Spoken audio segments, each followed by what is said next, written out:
So now you have to click that word "got it" in the box that just jumped up to clear it out of the way, and then we are ready to go.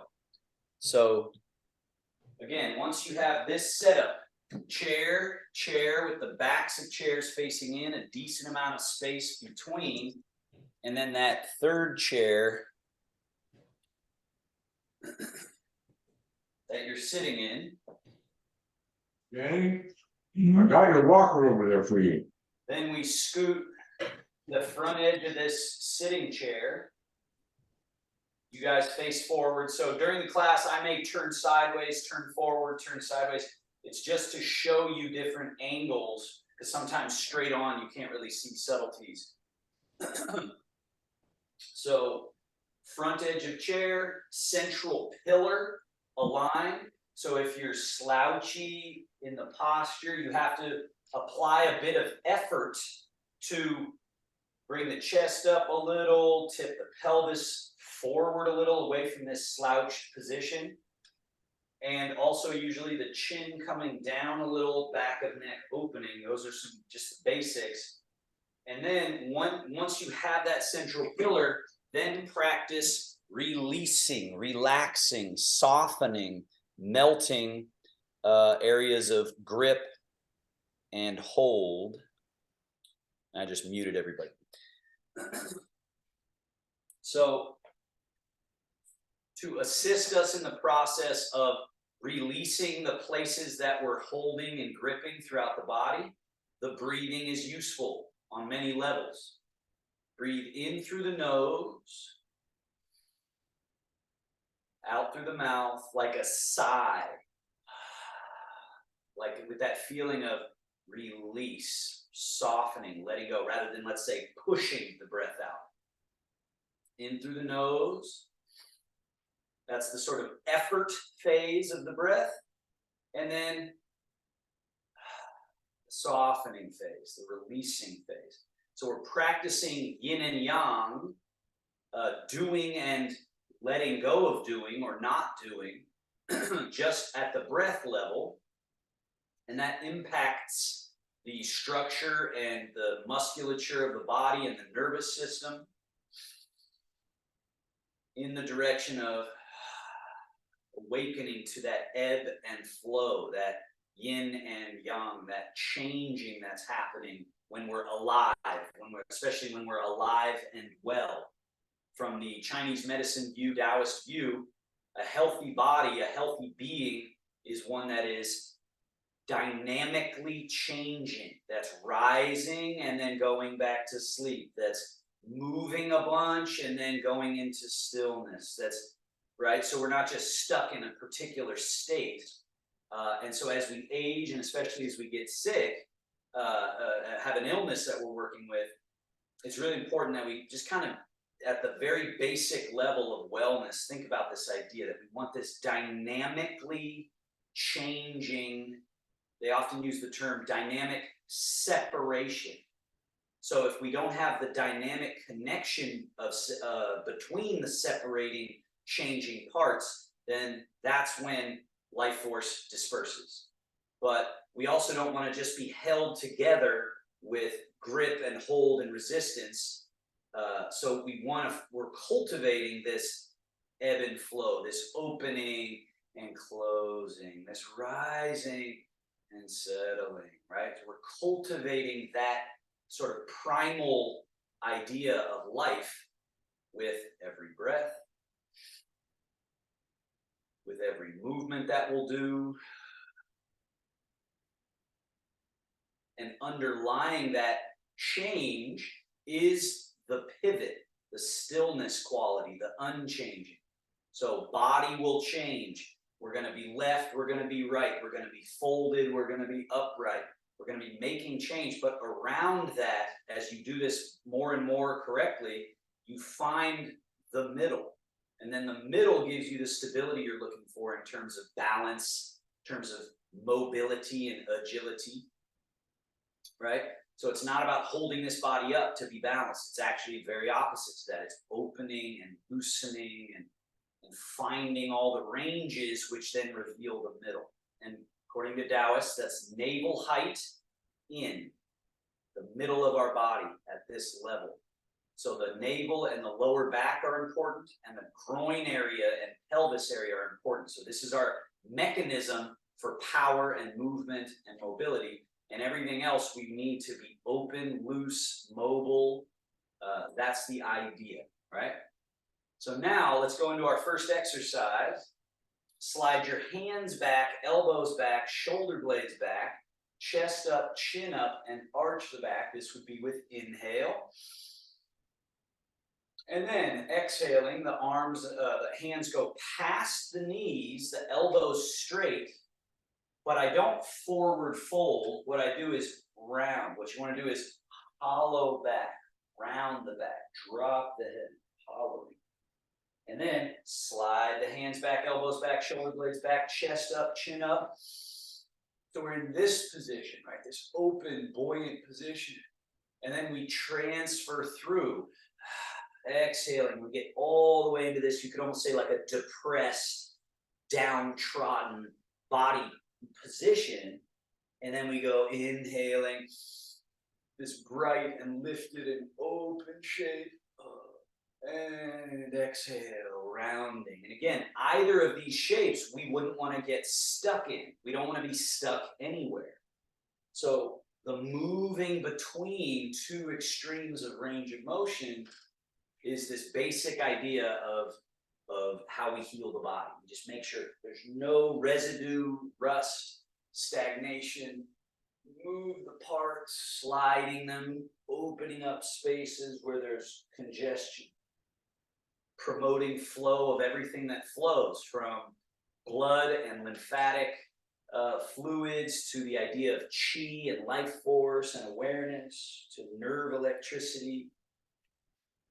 Last time here, just moving, changing, pumping, flushing, and then we come back to vertical and find that place we started in.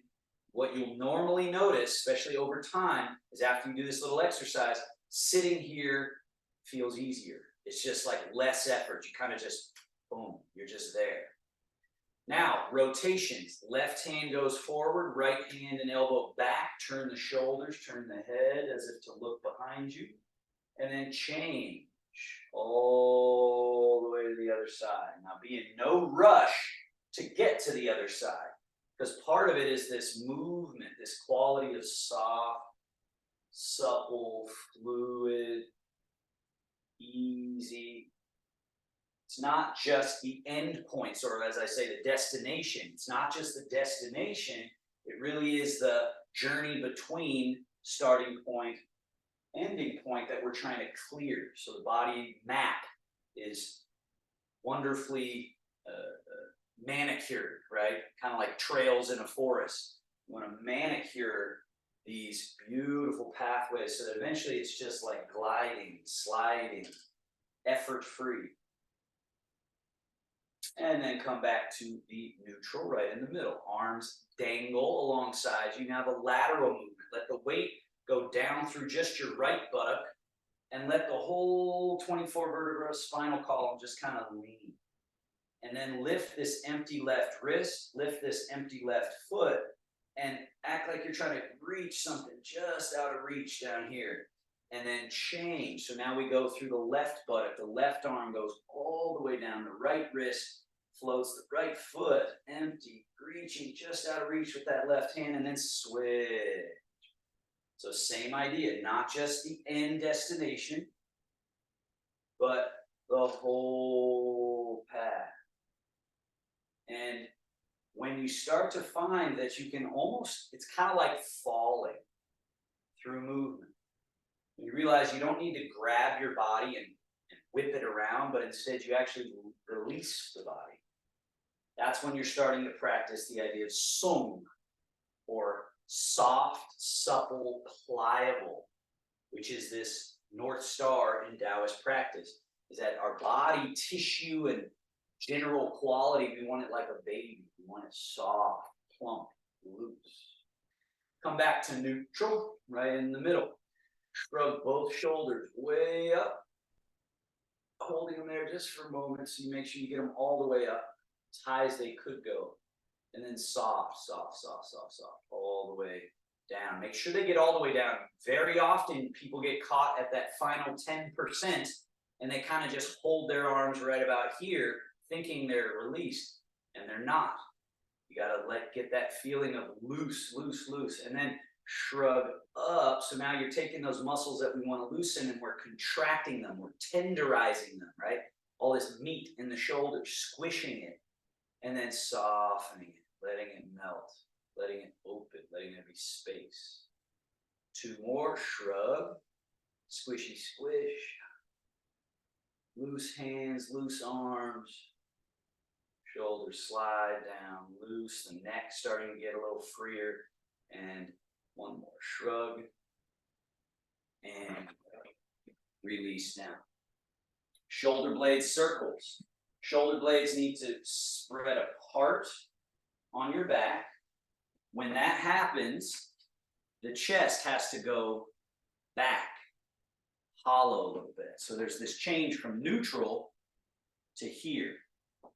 Then keeping the shoulders forward, go up. Keeping the shoulders up, go back like you're cracking a walnut between your shoulder blades. Squeeze them back. So you really want to feel this back. And then down, under, through neutral, and then they spread apart. They stay apart as they come up. They stay up as they go over the top. Squeeze them back. They stay back as they slide down, under, and again, as you get better at that, as your brain, as you network connect to the various muscle groups that are involved here, eventually you can make this movement feel very fluid. It's just like everything's gliding, sliding, and then you're cleaning off little snaps and pops, little barnacles in the tissue. And reverse. So take shoulder blades first, back, keep them back as you go up, keep them up as you bring them forward, keep them forward as they start down, under, back. And make sure you're not getting caught up in what the arm is doing. Of course, the arm is along for the ride because it's attached to the shoulder blade. But very easily, people start just doing arm movement, and you can see now nothing is happening here. So make sure there's shoulders, shoulders, shoulder. And by shoulder, I don't mean this. I mean this, the shoulder blade. Back, up. Last one. Down. Now, bend your elbows. This is just to pull out even more starch and density of the upper body. Elbows go out, up. Now again, I'm bringing my arms up, but notice that they're loose. I'm not going, because then I'm creating blocks for myself. It's soft, soft.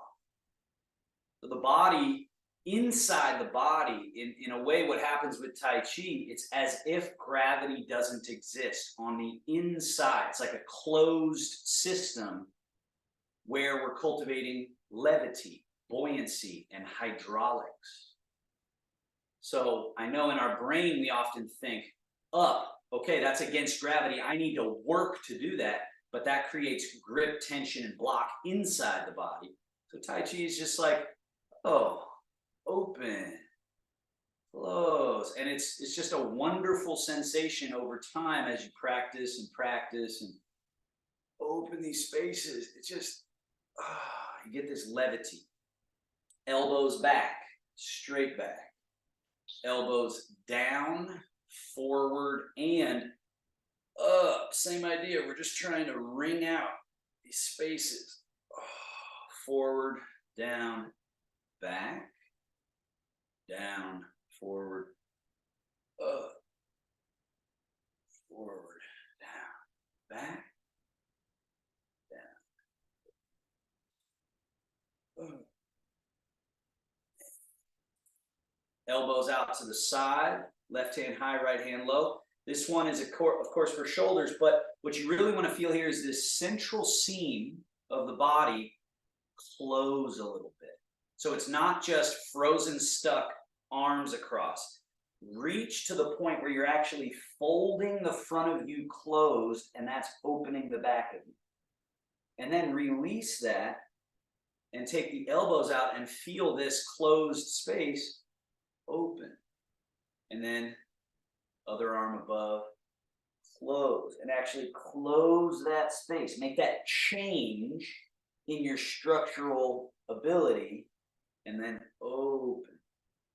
Because what we're dealing with, whether you have Parkinson's or some other issue, or you're just an aging human being, what we're all dealing with is brittleness, the body becoming more and more stiff, stuck, and frozen, you could say. And so little by little, move by move, we're thawing out these mechanisms. Let's go ahead, elbows down, arms down. Now, swinging the arms. So again, another important point of the body. Here's our humerus bone, this arm bone. It plugs into a socket like that. So a lot of times when people think swinging arms, they're thinking just that point swinging in the ball and socket like this, right? But with how the body's built, the shoulder blade and its freedom of movement is such that the real fulcrum or pivot point of the shoulder is not here, it's inside here in this chest space, in this open space. So when you swing your arm, don't hold here, release everything, and just swing, swing. So let's do both from this space here. Loose. So important in front, it's coming up from here, but also behind, let it go behind you, and the shoulder head kind of turns down, the shoulder blade kind of wings a little bit up, right? You can imagine the difference here, if what I'm saying is correct, which it is, that freedom of movement versus stuck and frozen, and then this thing, this is shoulder injuries, but more importantly for walking, it's top heaviness. It's walking around like we're carrying a bag of bricks up here, and that makes us more likely, more easily to fall. So we're emptying that out. And there's a saying in Tai Chi, top empty, bottom full. So as we empty out the unnecessary grip up here, what happens is there's this settling down and this sturdiness that we find down at the bottom, underneath us, in the earth, in fact, over time, right? So keep doing this, swinging, swing. This is a good one for you to do at home, right? All these things need to be adopted, practiced. And now we go one arm forward, the other back. So this is very much in tune with walking. Swing, swing. And notice when you relax how there's just a natural little turning of the body that we want to happen rather than I'm not doing it, which I'll always do too much if I'm forcing it, but just be so loose and let everything move that there's just this natural pivoting, this natural light turning that's happening, loose. And so if you're walking, you want to have this feeling, and notice if you really relax, with all this movement, there's stillness. Can you sense that still quality rather than a still place? There's this quality when you're loose and free to move that there's a still quality underlying it. And then let's come to settle and release. Okay, so that's our basic upper body work for walking practice. Scoot back a little, we warm up the lower half as well. Bring the right knee up, right heel draws in. So this is loading like a spring, and then pushing as if pushing something away. Notice I push down. I'm not trying to push up here and strain my hip flexor. And then bring it back, set it down, switch legs. So we'll do one each. Load, push, load, down. So remember, freedom of movement through the entirety of the range. That's what makes the body Tai Chi strong. Not a bunch of muscle that's bound up and holding on for dear life. It's this smooth, smooth, smooth, and down. That's what heals our joints. It's what heals the nervous system. It's what heals the body. It's just easy, fluid. It's also what gives us springiness, lightness, mobility. Now, right foot straight, point foot, flex foot. Again, all the way to the point, all the way to the flex, all the way to the point, all the way to the flex. And tilt in, tilt out, invert, evert, in, E, in, E. Circle, in, around, and out, in, around, and out. Circle, circle. Out, around, and in.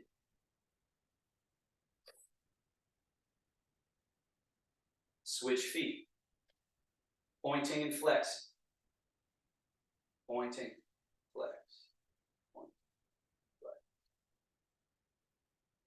And invert, evert. In, invert. Circle.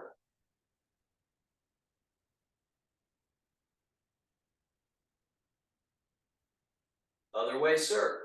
So just freedom of movement. If you cultivate that every day, that's the Taoist practice. You just go through the body, cultivate freedom of movement everywhere. And that is the underlying infrastructure we need to move efficiently. Scoot forward, front edge, step wider apart than your hip distance. So just a bit of extra space. Lift the toes up.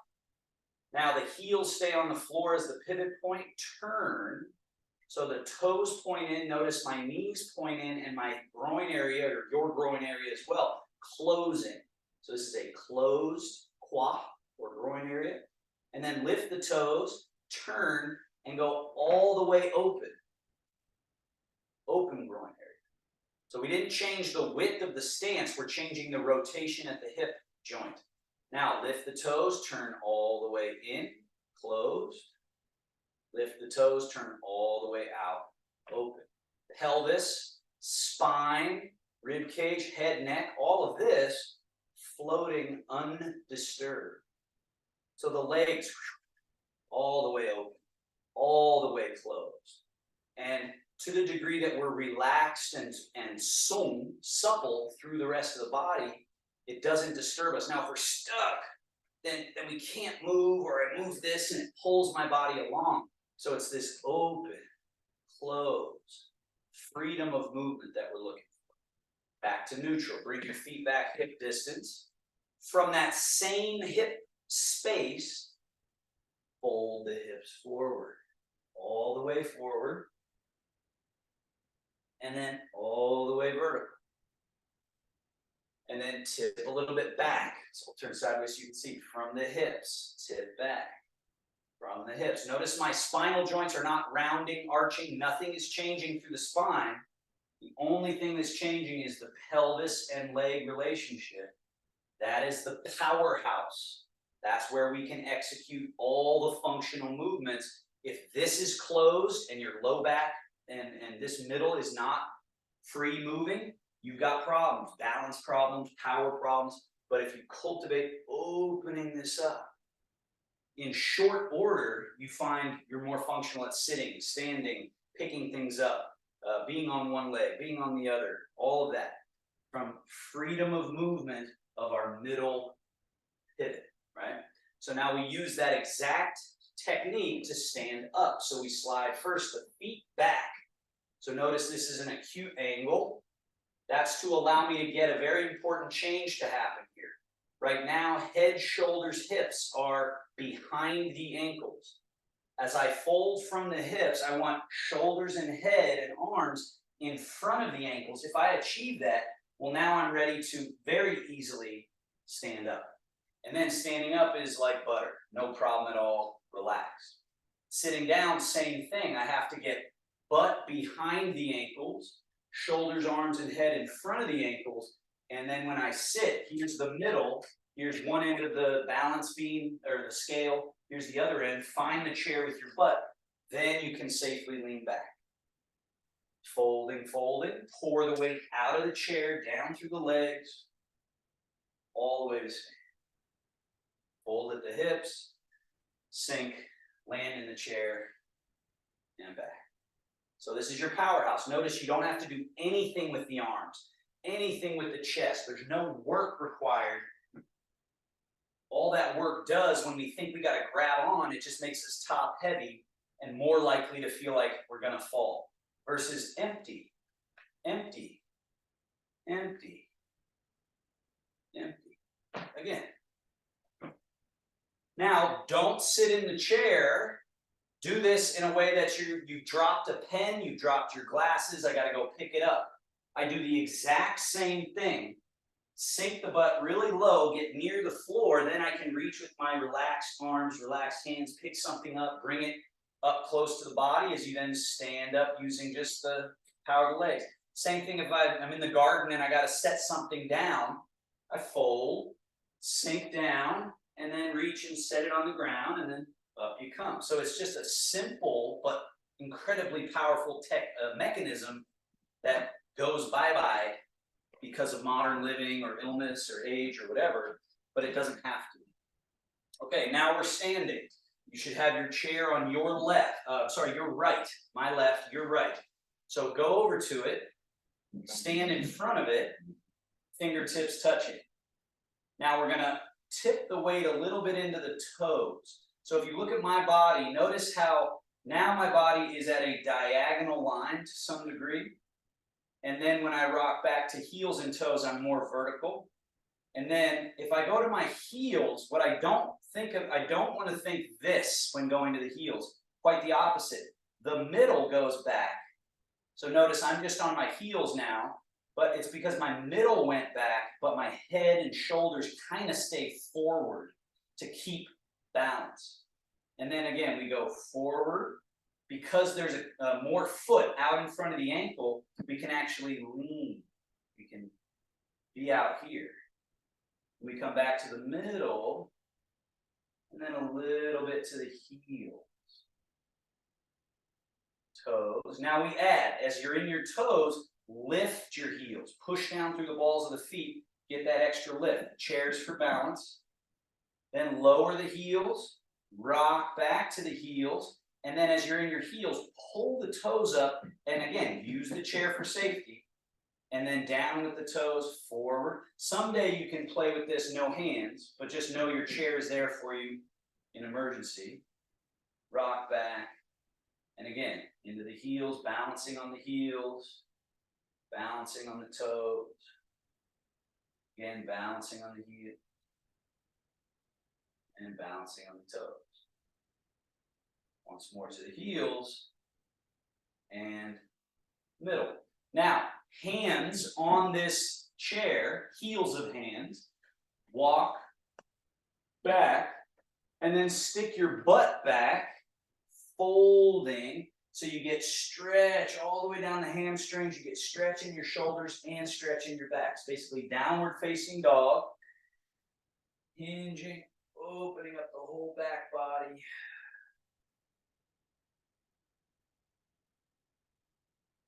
And then just come out of the position a little bit. The chest comes up, hips come a little forward just to release the pressure and then go in for round two. The butt goes back, hinging at the hips.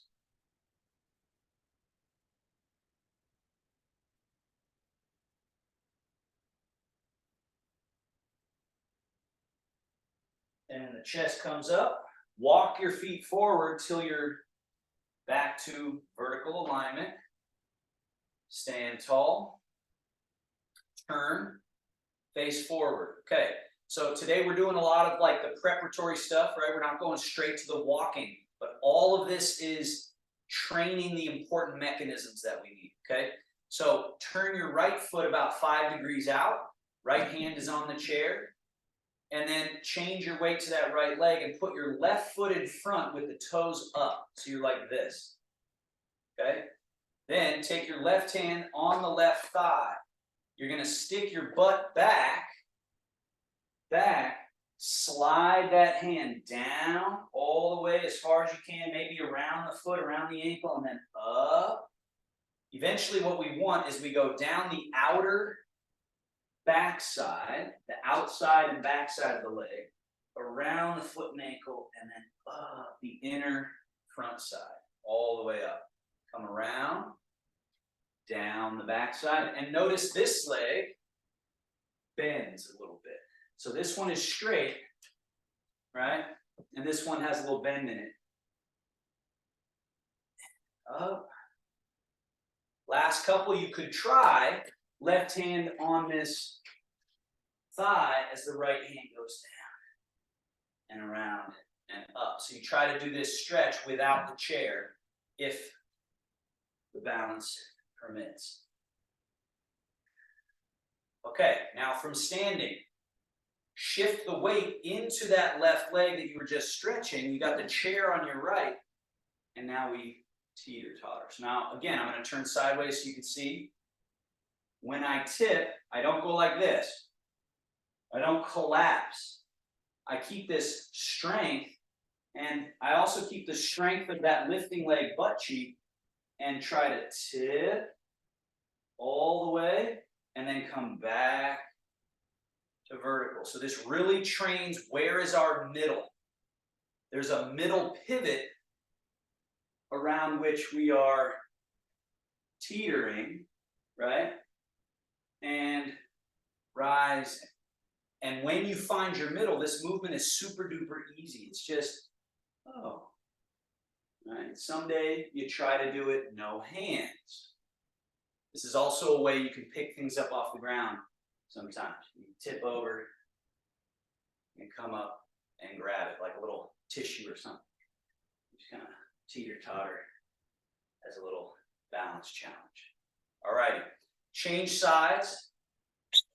Let's do that first hamstring stretch. So your left foot, turn the toes out a little bit. Right heel in front, heel touching. So once again, it's got this position. Your right hand on your right thigh. Stick your butt back, deep in the hip crease. Slide that right hand down the outside of that right leg, around to the inside, up as you come up all the way to standing. Around to the outside, fold. Down the outside, around, up the inside. The belly, around, down, up. If you want to add the challenge, left hand will be on left thigh, so that when you bend, you're kind of resting on that thigh for balance. As you come up, all the way up every time. Very important to get all the way to vertical, all the way folding, all the way to vertical, and then the Warrior 3, as it's known in yoga. Shift your weight into your, should be your right leg. You got the chair assisting you. Fold. Rise. All the way to vertical. Fold. Rise. Someday you play with light touch or hovering hand, not touching the chair, but you know you could grab it if you needed it, right? 2 more. Again, these movements of the outside have, of course, the sort of obvious benefit of the stretch or the strength or whatever, but what's sort of not as well understood until you understand it a little better is that it's also teaching you where your middle is. It's like geolocating your middle, because it's not, the middle's not somewhere we hold on, we find and we grab. It's somewhere that's opened up through this body being more and more open, and then we find we can move from there. So let's move back to this right side chair. It's there if you need it, but for the moment, don't use it. Loose, relaxed, light. From this middle pivot, change your weight to your right leg, and then change your weight to your left leg. So if you watch my body, you can see there's some change happening, but what I'm not doing is staying stuck here and leaning a whole bunch, trying to get to the side. It's this looseness, and it's also the importance of the softening of the leg you're going into, so that this one becomes empty, and then from that middle pivot, you change that state. So it's a mountain and a cloud, empty.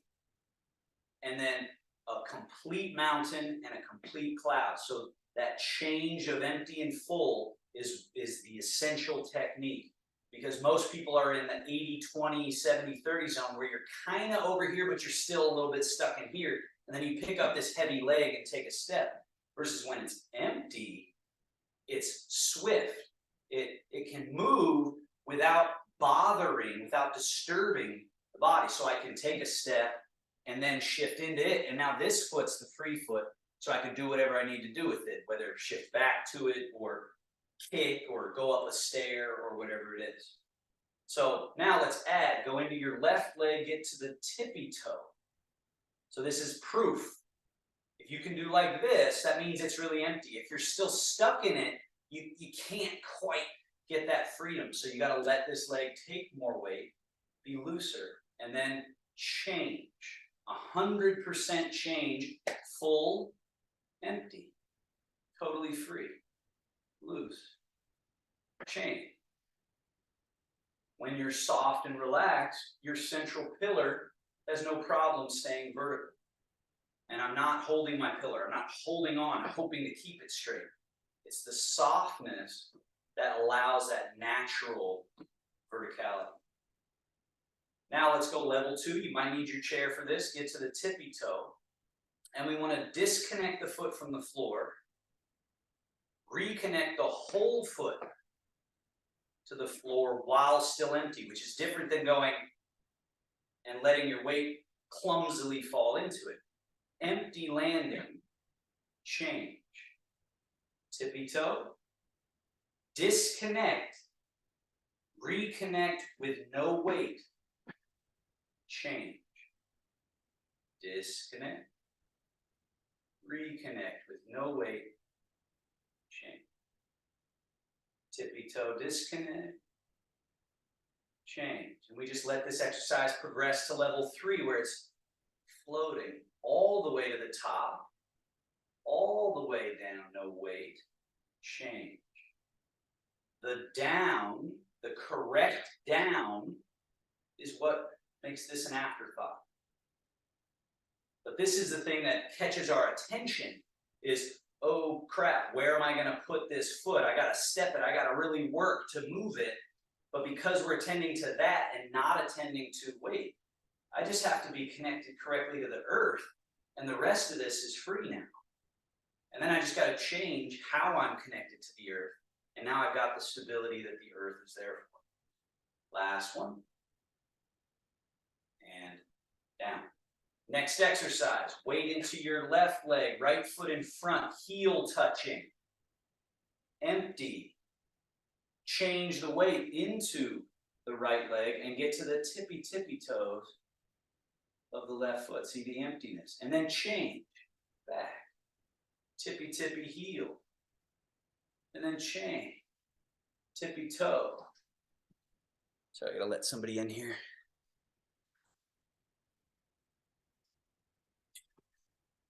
Okay, the other important piece here is primary direction is down.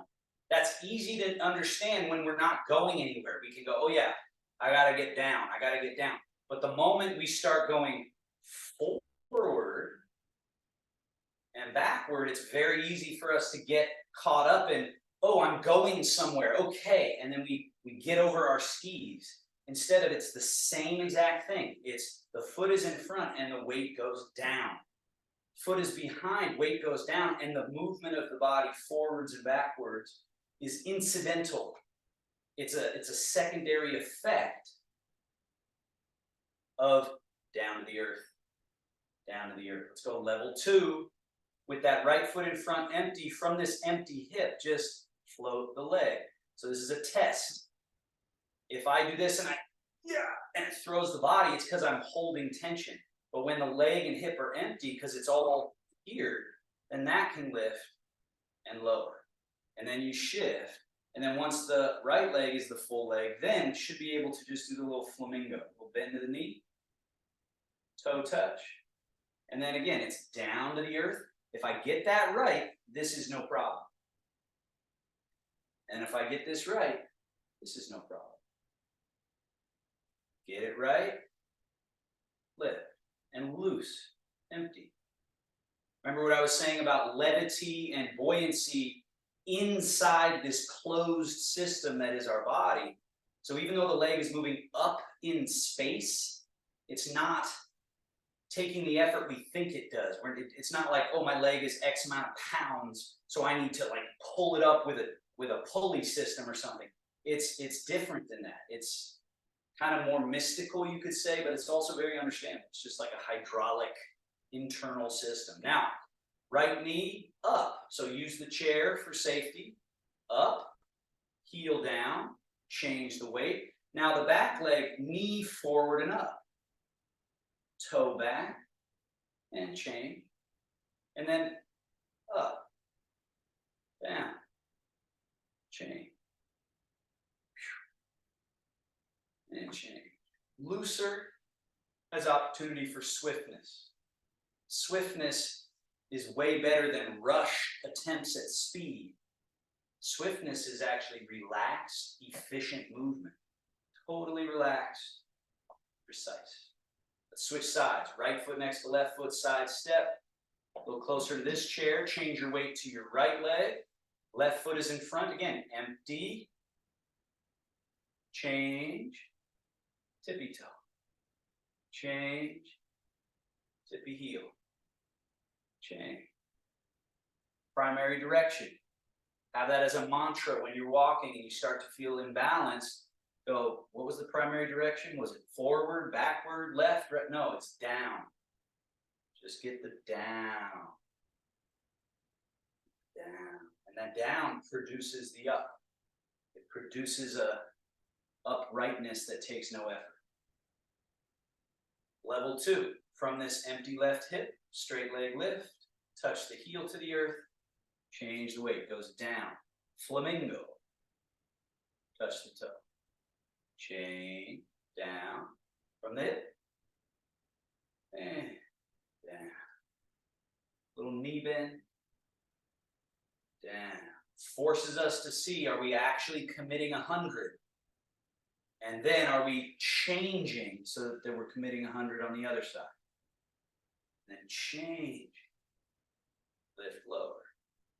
Change. And then we go level 3. Knee up.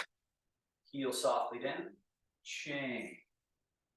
Knee forward and up, that right knee. Reach the toe back, touching empty, and change. Primary direction is down. That produces the up. Down. That produces the up. Loose, easy, relaxed.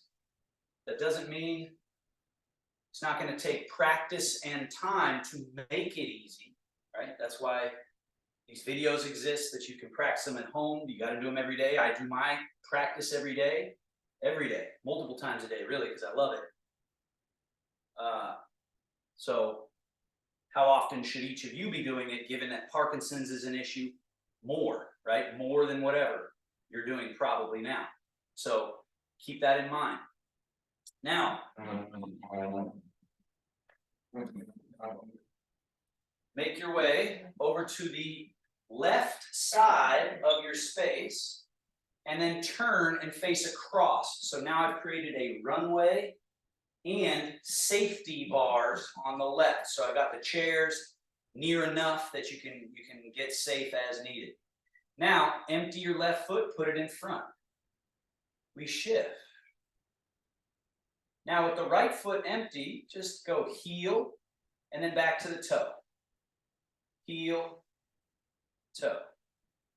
So if this foot is truly empty, you should be able to go without any disturbance to your central pillar. The foot should be able to step backwards and forwards, no problem. Now let's shift into your right leg. You get to where that left foot is empty. Go heel, toe, heel, toe. So it's another test. Are you truly empty? If not, there's going to be this awkward sort of falling each time, jumping almost the foot back. Now put that foot in front and take another step. Shift. Now let's just walk. Foot forward, heel touch, shift. Step it, shift. step, shift. Now backwards, a little more difficult, but same idea. Just get 100% in one, and then the toe goes back like we just practiced, and then shift. Primary direction is down. If I get the down right, then the right foot is empty, so then or left foot is empty, so it can step. And if I get the down right, now the right foot is empty, so I can step. And then I shift, shift, shift. Let's do it again. Imagine a teacup on top of your head that you're trying to get across the room without spilling it.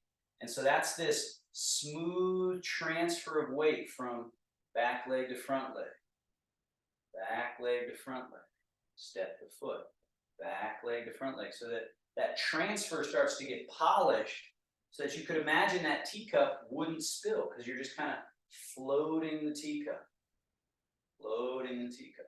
Change the weight, step back with no body weight, and then choose that it's time to change, which is full, which is empty.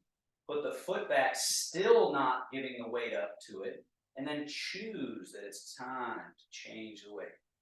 Step with no weight, change. Step, change. Step.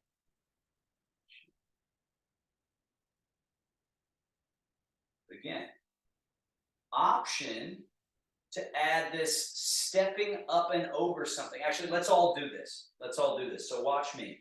So you got your, what's that, your left foot in front. Okay.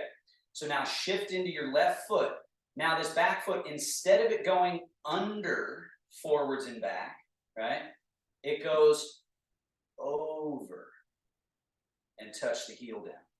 And then up in front, bend the knee, go over top, touch the toe behind. So we're coming up and over something, which again is a common need. It's a common skill we need to be able to do. And it also, again, tells us even more about how well we're balanced. Can we over and over without disturbing that teacup? Can we keep that internal still quality, right? Now put your right foot in front, shift, and let's do that with the other foot. So let's go up and over, touch the heel in front, empty. And then up, bend, and reach the toe back, empty. So it's empty the whole time. Touching, touching. Your central pillar, ideally it's just relaxed. So again, we're not walking forward yet. We're not walking forward yet. We're just doing this. We're just doing over, over, without any weight change. Now let's walk with this. So put the foot in front, shift. Once your back foot is empty, whichever foot it is, come up and over something. And then shift. Wait until it's actually empty. Step over that obstacle, shift. Wait until it's empty, step over, shift. Now to go backwards again, be extra careful. Come up, over, and reach the toe. Find the floor with an empty toe. Then shift the weight. That front foot is empty. Lift it, bend the knee, reach the foot back, find the earth with that empty toe. Before you even think about letting your weight change from the leg it's in, and then you change. The empty foot stays empty throughout the entire circular little back step, and then you change. It lifts, comes under, comes over, and then comes down, and shift. Up, tuck, reach, shift. One more round of either level 1 or level 2. So level 1 is just swing the foot comfortably forward. Level 2 is stepping over something. Over something. Whichever one you want. You can even mix it up. You do 2 steps level 1, 2 steps level 2. Which is actually a good idea, just to kind of jumble the brain a little bit. Add that challenge.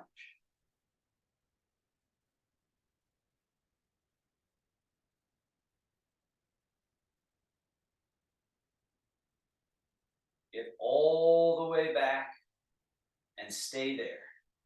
So once you get all the way back to this back of the runway where we began the exercise, Then turn forwards, facing forwards, and sink the weight through your left leg.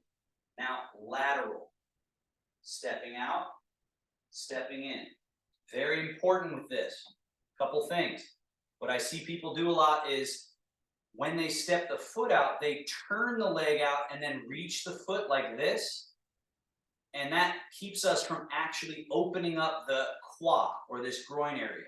So that's the importance of the parallel feet, keeping this stepping foot. Don't let the foot turn out, because that's like that's cheating for this hip. I can go like this and think I did a big step, versus here, when I lead sort of with the heel, now I feel this opening to this mechanism again, this quad, this groin area.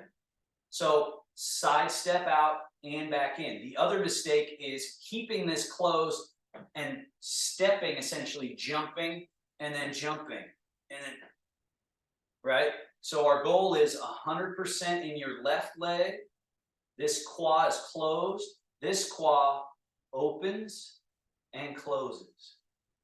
Opens, closes. Now, if you're doing it right, you should be able to double time. Open, close, open, close, open, close, open, close. So you can find the swiftness that's available with emptiness. Now, put the right foot out. Change, close your right quad, open your left quad. The mistake people make here is they let the heel come off the ground, which keeps this closed. Keep the heel down and get over there so you open up this groove. And then change, close your left, open your right. Change again, close your right, open your left. Feet stay glued. Change, close, open. Change, close, open. Change. Now, the more open close you've got here, the freer and open space, this vertical line's got no trouble. You also don't want to do this, and you don't want to do this. Right? This other movement. We want everything relaxed, and this middle stillness is just floating, floating. Now stay in the right leg. Left quad should be open. Close it, stepping in, open, step it out. Close, open. Close, open. Double time.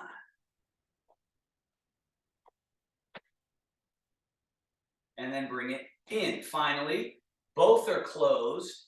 And yet we can change to the left leg and change to the right leg. So this gives us the experience of the middle mechanism, the belly, the lumbar, the middle pivot, where we're not moving far left and far right to get to each leg. We're only able to change with this little, boom, this little internal mechanism. I always use the example of Latin dance. If you see people who can move that lower pivot really well, they've got this mechanism that everyone needs, actually, from the Taoist viewpoint. We all need to have that to be able to move correctly. And then finally, put the weight in your left leg, open right quad. So do not go with it. Shoot it out with that empty quality. Then shift. This left quad open, this right leg full, bring it in. And then change, just like we did from the middle mechanism. And then go open right quad, close right quad, open left quad, and then bring it in. Change, open, change, close, change, open, sideways, change. Let's go back the other way. Left leg out, change. In, change, change.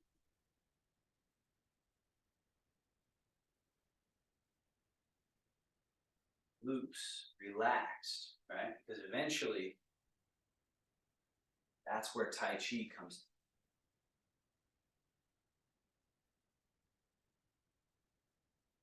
in. Any number of movements you can think of that are available have a name in the practice of Tai Chi. I'm just kind of freestyling.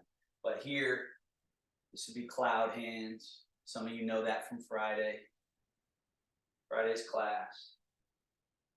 What's added now is this change of leg and a little turning at that same middle pivot. Now it's a rotating as well as the other movements that are present.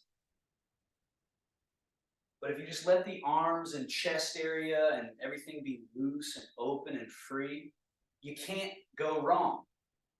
You can't really do anything wrong. Tai Chi eventually is a very intuitive practice, but that doesn't mean it's not precise. That doesn't mean it's just some sloppy throwing your body around. Right? So we're doing moving Tai Chi at the moment. By under here, this infrastructure has to be exactly the same. Change, step, change, step. And then we're adding change and turn, step, change and turn, step, change and turn and sweep, free hands, change and turn. Now I did kind of a brush knee swat the fish. Now I did a brush knee and push, and I'm just letting my hands do what they feel like doing, what the arms and the torso enjoys, right? And so that's how this becomes the Tai Chi practice. Now, closing with the little self-massage moment, hands together. Rub the palms. Rub the back of one hand. Rub the palms. The back of the other hand. And the palms. And then we go qua. So the groin area is this V shape. You see I'm tracing it.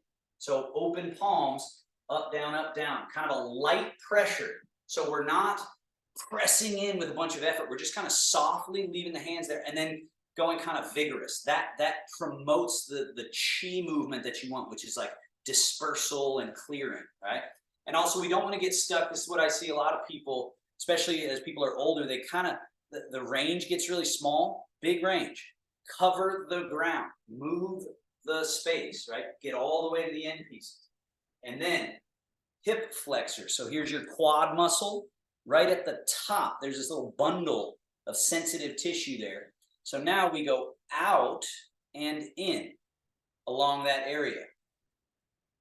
So it's out and in. I'm not on my stomach. I'm below. I'm on here's the genital area, groin area, and then hip flexors right here. And we want to go around to the outside, around to the inside, outside, inside, outside, inside. And then around to the tailbone, sacrum area, with your, mostly with these two fingers on each hand. You're kind of going in at a light V and then out in a sort of dispersal maneuver. And then up with the whole palms on your, not just the lumbar spine, but importantly, the muscles on either side. These muscles tend to get very pinched and stuck. And so we're opening that whole area. And then we just do a little flow here. So stick your butt back, sit like a squat, sweep the hands down the outside, around to the inside, up the inside, all the way up to the navel. And then we do that whole flow kind of in a swift flowing way. Qua, or groin, hip flexors, sacrum, tail, up onto those lower back muscles. And then sit like a squat, sweeping down, around, in, and up the inseam. Do it one more time. Qua, hip flexors, sacrum, tail, lumbar, and clear the yang channels, clear the yin channels. And then finally, the final reset maneuver, up the yang channels of one arm, turn down the yin channels of the other arm, turn. Yang, turn, yin. Yang, yin, yang, yin. And switch. Up the outer to the shoulder, turn, down the inner. Outer, inner. Outer, inner. That's like a reset of the natural flow of the chi of the body according to Chinese medicine and the Taoists. And then we close with wings, roll, fold, settle, consolidate all the way. And then seal. One hand over the belly, other hand on top of that hand. 3 breaths. Let, just like water soaks through the earth and finds the reservoir by its nature, that's what our chi does at the end of our practice when we just clear the mind. We don't do anything. We don't force anything. We just settle. It's like a momentary nap.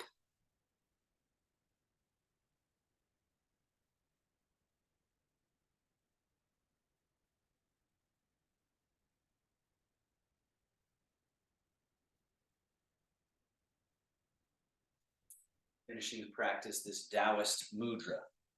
Hand, grab, fold, not up here, over the fingers, creates a little yin-yang looking symbol. So that shape, you can eventually just close to. Thank you. All right, have a marvelous rest of your week. Hope to see some of you Friday. If there are any questions, feel free to unmute yourself and ask.